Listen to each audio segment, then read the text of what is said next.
Hello friend, this is Ryan Hicks of TalkToProfit.com, and today I want to ask you, is life really happening to you or because of you? Now when I bring up this subject or subjects around this issue, people will say, well, but you're blaming me for my life. And that's not the case. This is never about blame. Blame is when you're trying to give a fault to someone or something for some occurrence. This is about responsibility, about not worrying about who's at fault, who to blame, and instead saying, I have some control here. I have some power here. I can make things different. I'm not a victim. I'm not just wallowing through life, getting beat up by life, and I have no control in the matter. That's the way many people believe. They believe that they're just going through life and life's happening to them. They're being victims of life. They may have some respite with a little bit of good, but it's mainly life beating them up, and life is so hard. There's that old saying that life sucks and then you die. That's a saying that people have and they agree with. It's not even a joke. It's not even in jest. They really believe that's the case. And of course, if you believe that, according to your faith be it unto you, that's exactly what you're going to get. This is where the responsibility comes in, not the blame. The responsibility for your life.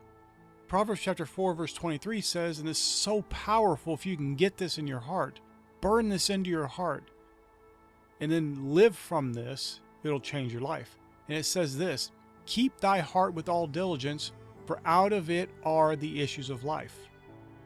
The issues of life, the things you're experiencing, this thing that many people say is happening to them, is flowing from their heart.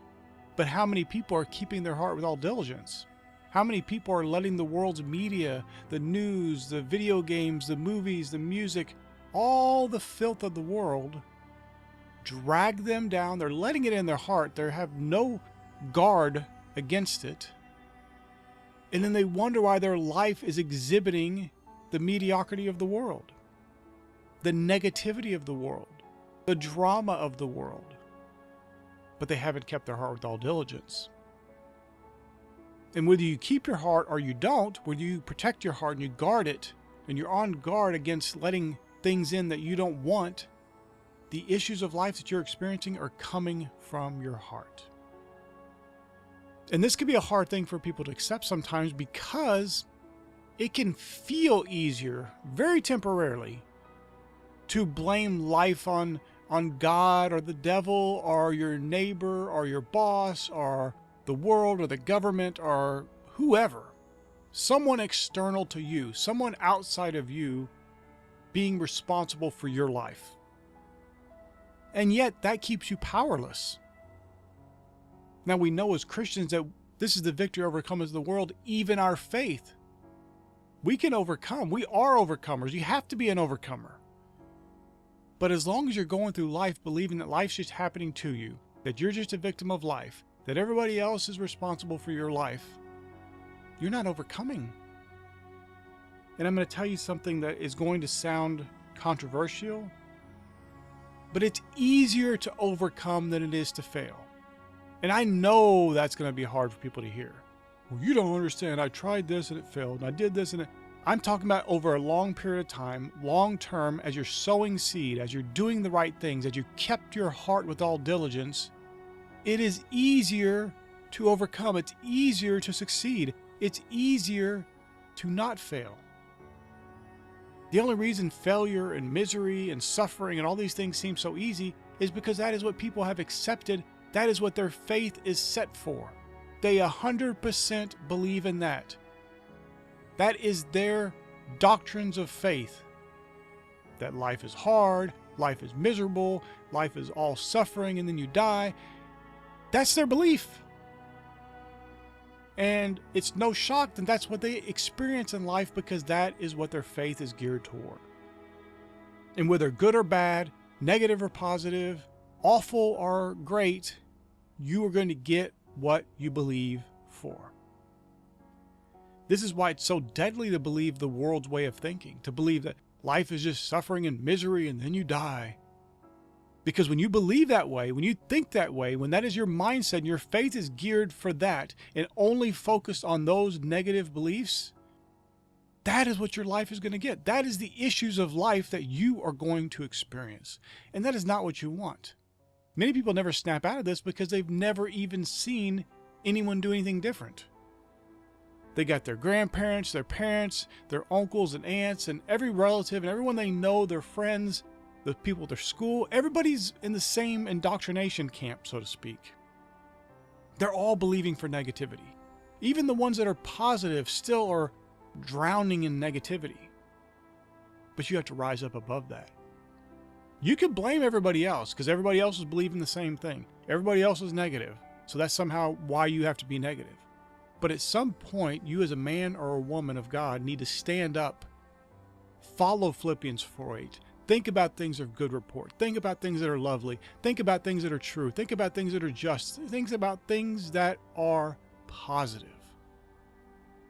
You have to cast out and cast down those vain imaginations, those things that bring themselves up against the knowledge of God, those things that counter His truth and goodness in your life.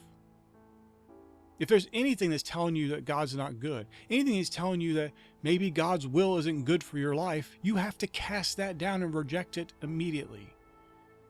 And in its place, because you're guarding your heart, you're not letting that stuff in, you're not allowing that stuff any place in your life, you start thinking about the good. You start focusing on the good. You start speaking the good.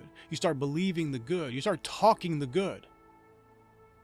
If you keep up with the world talking negativity, believing for negativity, saying negativity, reminiscing with people in negativity of the past, whatever it may be, it's focused around that negativity, you're not going to be experiencing God's goodness in your life. And it's not His fault. It's not His responsibility.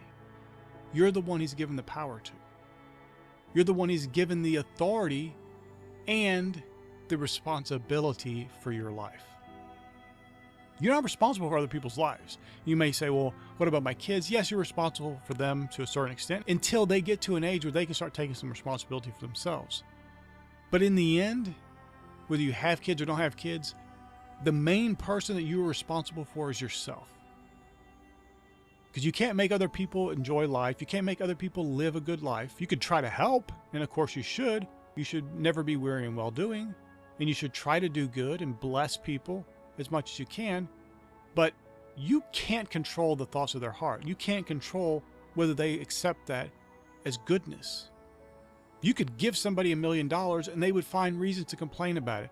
Well, now I gotta pay taxes. Well, you know, what am I gonna do? The bank only insures up to this much. I gotta get 2 bank accounts now. They would find things to be negative about free money.